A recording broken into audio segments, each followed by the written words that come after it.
Well, this weekend, President Biden will speak at Morehouse College, a historically black institution. Today, he spoke with plaintiffs of the Brown versus the Board education case and their family members to honor the 70th anniversary of the ruling that integrated public schools in America. The events and others come while Mr. Biden is losing his favorability among black voters. In 2020, his favorability among black men was 87%.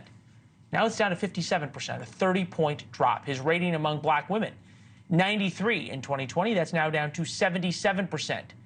Some big-time liberals think, well, perhaps Mr. Biden is a lost cause for 2024 and would love it if Democrats would draft someone else. ESPN's Stephen A. Smith is the newest member of the Draft Michelle Obama Club.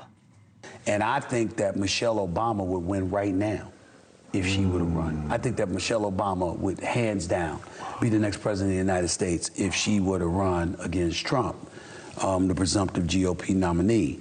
Now, that obviously is not going to happen. She doesn't seem to have an interest. All right, with us now, NewsNation contributor Scott Bolden, Lauren Wright, associate research scholar and lecturer in politics at Princeton University. Welcome. Welcome, Scott.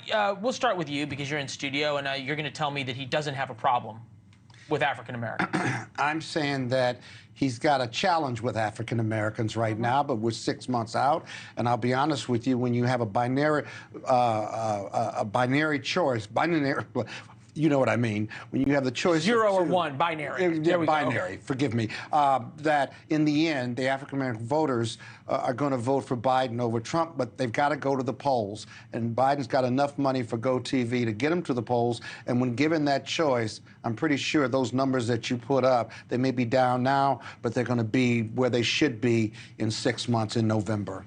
Lauren, just historically, and no one group is exactly like other groups, but in terms of polling, has there ever been a time where someone has lost 30 points among a given and critical demographic and then been able to regain it, as Scott claims is going to happen in 6 months?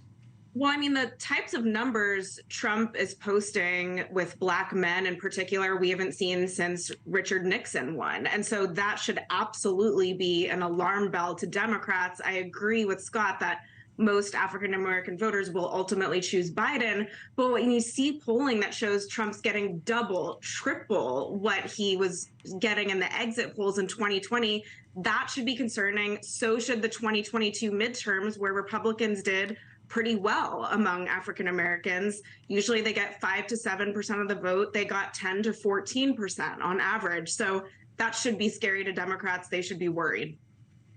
Okay, and part of this is in terms of what have you done for me and how much certain groups feel taken for granted.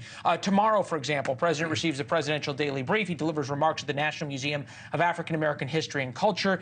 3:30, he meets with leaders of the historically black sororities called the Divine Nine. Scott Bolden, then you will join him at Morehouse College in Atlanta for a speech. I think it's fair to say that a lot of black Democrats feel taken for granted by the Biden administration and taken for granted by the Democratic Party.